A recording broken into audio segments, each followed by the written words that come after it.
Ethan stood quietly near the window, his gaze locked onto the city lights that twinkled like distant stars. Memories of dreams he had once helped build, hovering in the air around him.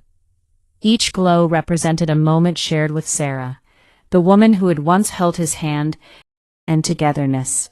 But tonight, the light felt dimmer, and the silence in their home was heavy, suffocating, rather than peaceful. The sound of a key turning in the lock broke the stillness, and Ethan felt his heart race. Sarah walked in, dressed sharply in a fitted blazer that accentuated her confidence, but her eyes were distant, as if she were a million miles away. "You're late again," Ethan remarked, his tone calm, but laced with an undercurrent of tension, without bothering to turn around. She paused, the weight of his words settling between them. "It was work," she replied, her voice steady, but lacking warmth. Ethan slowly turned to face her, his tired eyes searching her face for truth. Work or someone else? The room froze, the air thick with unspoken fears. Sarah dropped her designer bag onto the table, the sound echoing like a gunshot in the quiet room. "What are you trying to say?" she asked, a defensive edge creeping into her voice. Ethan stepped closer, holding his phone like a lifeline. "I didn't want to believe it, but I saw the messages." Her expression remained unchanged. There was no guilt, no fear, only a quiet acceptance that twisted like a knife in Ethan's gut.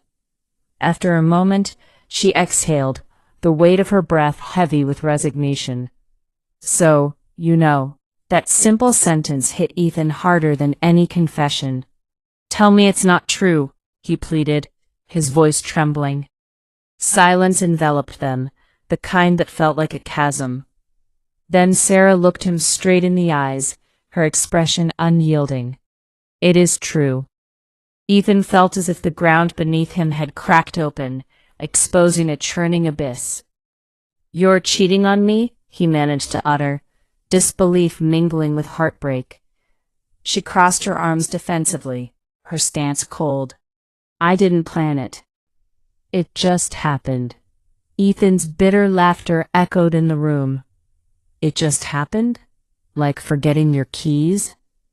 "Don't make it dramatic," Sarah shot back, her voice like ice. "Dramatic?" His voice rose, fueled by hurt. "I left my job and moved 3 states over for you. I handled everything, the house, the move, supporting you through every promotion, so you could build your career. I didn't ask you to sacrifice everything," she retorted, her eyes flashing with defiance. "But I did it because I loved you." The words hung in the air, resonating with the echoes of their past.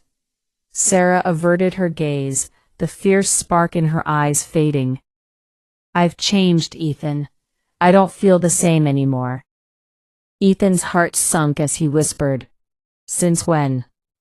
"A long time," she replied, her voice barely above a whisper. "And you didn't think I deserved to know?"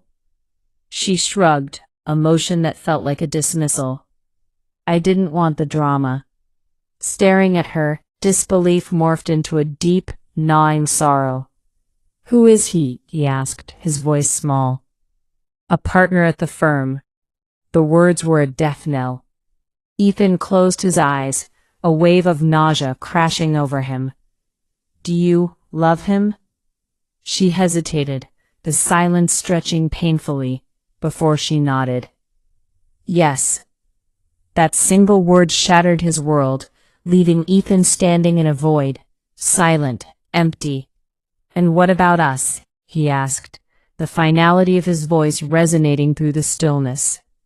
Sarah took a deep breath, her composure faltering. "There is no us anymore."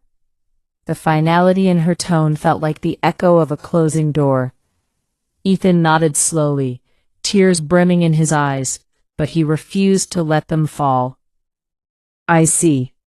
He walked past her, retrieving a small suitcase from the corner, almost as if he had been preparing for this moment subconsciously. "Where are you going?" Sarah asked, surprise flickering in her voice. He paused at the door, feeling both heavy and buoyant at once. "Somewhere I can breathe." And without another word, he left, stepping into a world that felt both terrifying and liberating. Months later, a new city awaited him, vibrant and full of life. Ethan sat in a bright, modern office, the name on the glass door reading, Ethan Brooks, founder and creative director. Life had not been easy.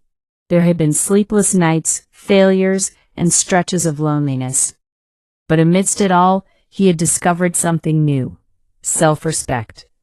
Slowly, peace began to blossom within him.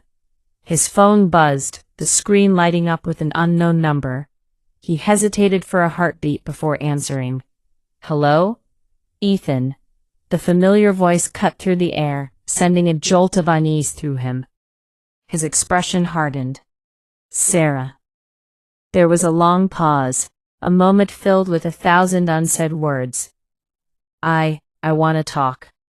He sighed, the weight of their past pressing down on him. "About what?" "About us." Ethan looked out the window at the skyline of his new home, the glow of the city reflecting the resilience he had built.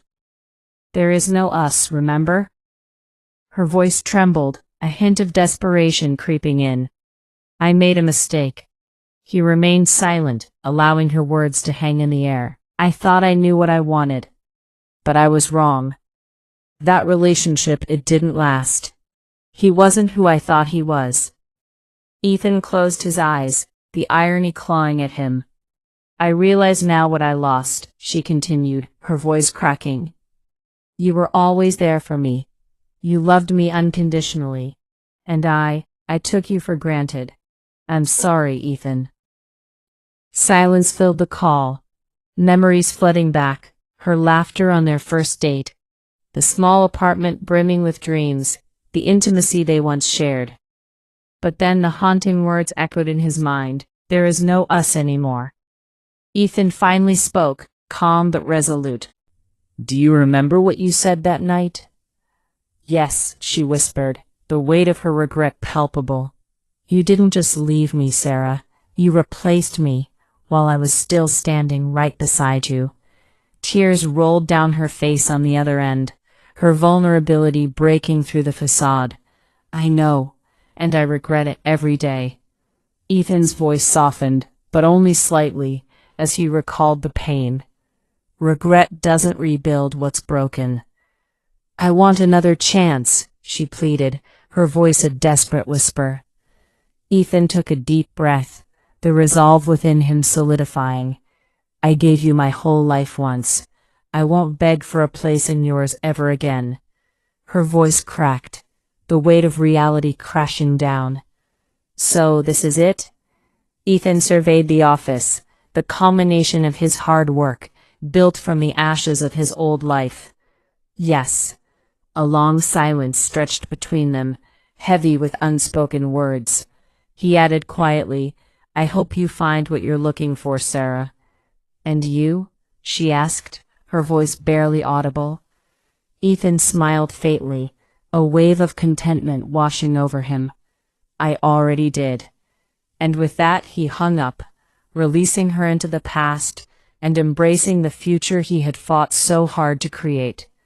Sometimes the deepest betrayals don't come from enemies, but from those we trust the most. And often, the greatest strength lies not in holding on, but in the courage to let go. Because self-respect is a love story you write for yourself.